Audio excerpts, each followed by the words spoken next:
Guys, कसे आहात सगळेजण. स्वागत आहे तुमचं माझ्या चॅनलवरती, अन्वी स्वाती ब्लॉग या चॅनलवरती. तर इथं माझं काम जस्ट आता झालेलं आहे. तर आज काय काम होतं माहिती आहे का तुम्हाला? आज बघा सगळं आवरून ठेवलं, पूर्ण इथला पसारा काढला होता.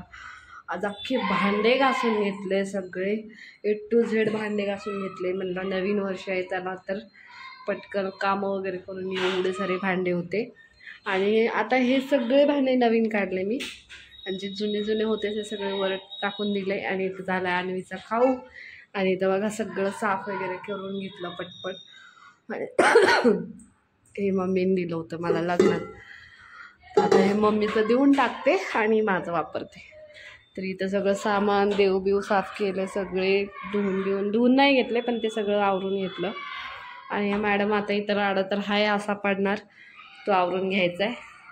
चला तर मी थोड्या वेळाने बोलते. आता लई म्हणजे जाळ्या वगैरे काढून घेतल्या सगळ्या. आज नवीन वर्षाची जरा नवीन सुरुवात वगैरे नाही, पण जे आहे तेच आहे नवीन वर्षाचं. पण साफसफाई करून घेतली सगळी. हो का, अनु कशी काढते. ठेव ऐकत नाही पोरगी. ओरडाला हिच्या पाठी मग ओरडून मला नको झालंय. काढ आहे ग, आता सगळं आवरलं आणि परत तिथलं काढतीये पोरगी ही. चला भेटते थोड्या वेळाने. महादेव, कसे आहात सगळेजण. परत एकदा स्वागत आहे तुमचं माझ्या चॅनलवरती. आत्ताच आंघोळ केली, कारण खूप असं सगळं जाळ्या वगैरे काढल्या होत्या. मग कसं तरी वाटत होतं, सगळे भांडे वगैरे घरातले धुतले. मला कसं तरी वाटत होतं, म्हणलं पटकन आपलं आता फ्रेश वाटतंय. तर बघा आज एवढं काम केलं. तर आज आहे 2023चं शेवटचं वर्ष. तर आता आपण उद्या 2024मध्ये पदार्पण करणार आहोत. तर ॲडव्हान्समध्ये हॅपी न्यू इयर सगळ्यांना. आणि तुमचं पुढचं वर्ष हे खूप सुखाचं, भरभराटीचं आणि खूप आनंदाचं जावं. आणि माझं पण जावं. ॲक्च्युली माझ्या आयुष्यात साधारणतः असे उथळ होतच असतात. माणसं खूप बदलत राहतात. स्वतःचं बघतात, दुसऱ्यांचा विचार करत नाही. सगळं स्वतःला पाहिजे, सगळ्या गोष्टी फक्त स्वतःला पाहिजे. दुसऱ्यांचं भलं होऊन द्यायचं नाही त्यांना. त्यांचं हक्काचं असल्यावर पण ते त्यांना द्यायचं नसतं दुसऱ्यांना. म्हणजे ते त्यांचा हक्काचं असल्यावर पण ते म्हणजे त्यांचा हक्क सांगतात की नाही, आमचा हक्क आहे, आम्ही नाही देणार. या गोष्टी अशा होत राहतात. कारण का होतात की समोरचा व्यक्ती शांत बसतो म्हणून होतात. जर बोललं तर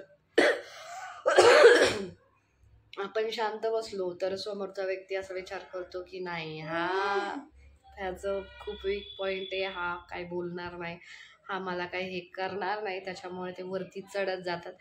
या वर्षात मी असं अनुभवलेलं आहे आणि खूप अशा गोष्टी अनुभवलेल्या आहेत ज्या शब्दात सांगणं. पण अनेकांचे चेहरे बघायला भेटले, कोण कसं आहे कोण कसं नाही हे बघायला भेटलं. आणि पण आपण कुणाच्या तरी काय म्हणतात त्याला, आपण आपली मर्यादा पाळून असतो. त्यामुळं आपण काही बोलू शकत नाही दुसऱ्याला या गोष्टी, की उलटं बोलू शकत नाही. मग एखाद्याचं मन दुखू शकत नाही. भलेही ते आपलं मन दुखू दे, पण दुसऱ्याचं मन आपण दुखू शकत नाही. असं होतं कधी कधी. पण मी आता ह्याच्या पुढं असं विचार केला आहे की मी आता शांत बसणार नाही, मी बोलणार त्या गोष्टीला. कारण मी सगळ्यांचं तोंड बघून, एका व्यक्तीचं तोंड बघून शांत बसले होते, पण आता त्या व्यक्तीचं सुद्धा मी तोंड बघणार नाही. कारण उद्या जाऊन माझं फ्युचर आहे, माझी मुलगी आहे. तर तिच्यासाठी तर काय होईना मला माझा हक्क घ्यावा लागणार. आणि जरी तो नाही म्हणला तर त्याच्या काय म्हणतात बोकांडीवर बसून त्याचा हक्क घ्यावा लागणार, असं असतं. तर प्रत्येकाला आपण जाऊ दे म्हणलं ना, तर त्या गोष्टी काय करतात, तो सिरियसली घेत नाही. तो पूर्ण असं जाऊ दे म्हणतो. हा व्यक्ती सिरियसली वागत नाही, मग दुसरा व्यक्ती काय करणार. पण आता असं वाटतं ना की आता बास, आपण नाही सहन करू शकत.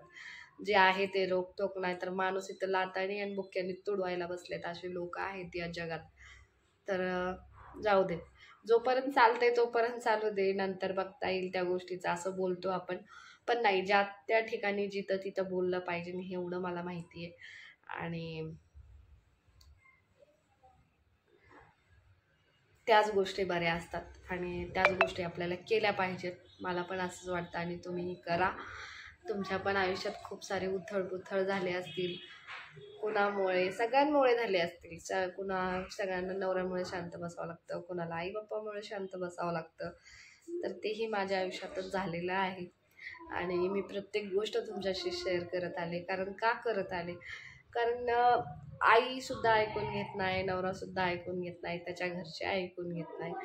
सो आपण कुठेतरी आपला स्टँड घ्यायला पाहिजे आणि मी घेते प्रत्येक वेळेस. मी शांत नाही बसत, पण काही गोष्टी अशा असतात की आपण नाही बोलू शकत त्याबद्दल. सो त्याच्यामुळं बोलाव्या लागतात आणि बोलायचं.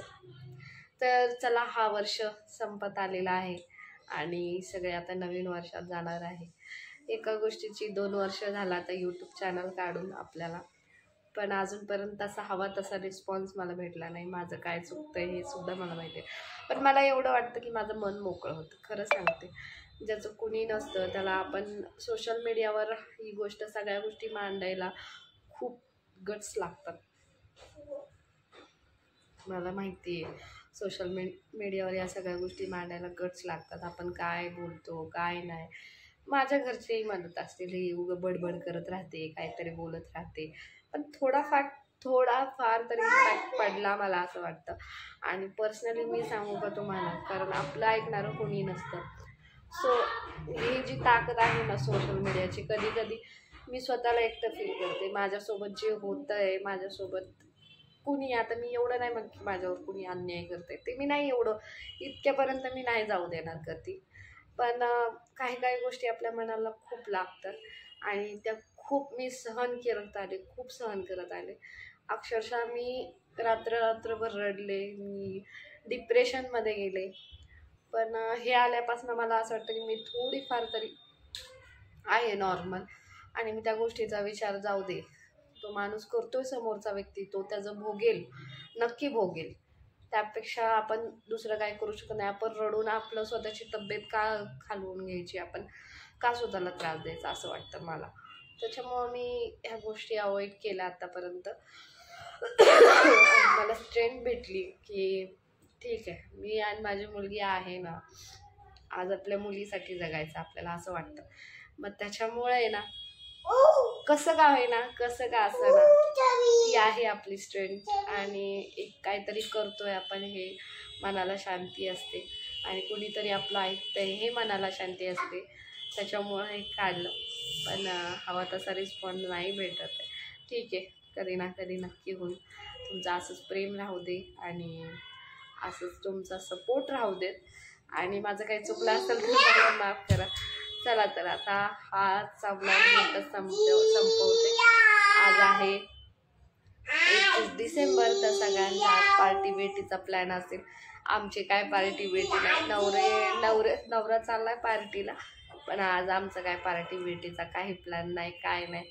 कारण तुम्हाला माहिती आहे मार्गशीर्ष महिना चालू आहे, सो काहीच करू शकत नाही. आणि मला काही एवढं तसं पण हाऊस पण नाही आहे. बघू, केक वगैरे आणला तर केक वगैरे कापेल, झालं, दुसरं काही नाही. आपलं ते जाऊन एन्जॉय करून येतात, त्यांची मौज मजा करून येतात. पण आपण नुसतं घरात बसायचं आणि लेकरांना बघायचं, भांडी धुणी करायची. झालं की आमची भांडी धुणी, बघितलं ना तुम्ही, भांडी धुणी करायची आणि शांत बसायचं. हे शिकवलंय आम्हाला आणि आपल्या बाईच्या आयुष्यात हेच असतं. आणूनी आज हाय नाही केलं तुम्हाला, हाय कर ग, कर ना हाय, नीट कर की. सगळं कुंकू लावून घेतली, सगळं ते कुंकू आता भरलं, कुंकू संपलं होतं तर कुंकू टाकलं त्या ह्याच्यामध्ये, सगळं इथं लावून घेतलंय कुंकू हिने.